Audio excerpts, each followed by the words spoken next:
আমি মনে করি কারো জীবনটা কারো জীবনটা কেউ খেলাটা উচিত না নিয়ে।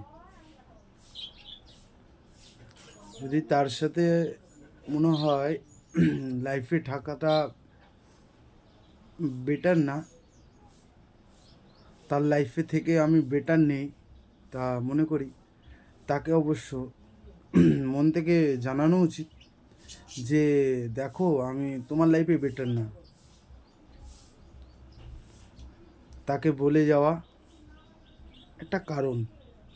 কেন? সে তোমার জন্য ভাবনা চিন্তা করে, তোমার লাইফটাকে নিয়ে অনেক কিছু ভাবে, সে সাজায়, স্বপ্ন সাজায় তার লাইফটা। যার জন্য ভাবে তার জন্য না লাইফটাকে পুরো দিয়ে দেয়। তো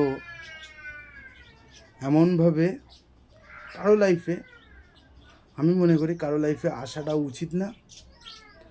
যে আমি আসবো, তার লাইফে থাকবো, তার লাইফটাকে গুছাবো, তার লাইফটার কিছু অংশ হব, কিন্তু তার ভাঙাটা উচিত না। কারো লাইফটাকে নিয়ে ভাঙাটা উচিত না। তা এমন কোনো কাজ আমরা করব না যাতে কারো লাইফটা নষ্ট হয়ে যাক আমার জন্য। যদি দেখো কারো লাইফে এসে গিয়ে আসাটা কোনো ম্যাটার না, সবাই যায় সবার লাইফে, কিন্তু এমন কোনো কাজ করার আমি আশা করি না কারো কাছে, আমিও করি না। কারো লাইফে ঢুকে গিয়ে ফট করে লাইফে গেলাম, এমন লাইফটা কিন্তু খুব বড় একটা একটা একটা হেভি কষ্টের জায়গা লাইফটা।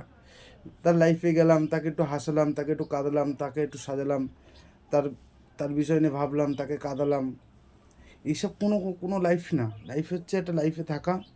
দেখো নিজেদের মধ্যে অনেক কিছু হতে পারে, ঝগড়া ঝুটে আমরা সব হতে পারে, কিন্তু তার লাইফটাকে নিয়ে খেলা উচিত না।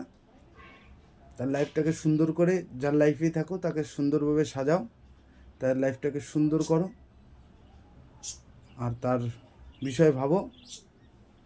যদি তার লাইফে থাকো, আর যদি তার লাইফে না থাকো তাহলে তাকে স্বপ্ন দেখেও না বেকার, তাকে ভুলে যাও। সে তোমার বিষয়ে ভাববে না, তোমার জন্য কষ্ট পাবে না। হয়তো 2 দিন কষ্ট পাবে, 3 দিনের মাথায় ঠিক অবশ্য ঠিক হয়ে যাবে। কারণ লাইফে তারও একটা জীবন আছে, তারও একটা ভবিষ্যৎ আছে।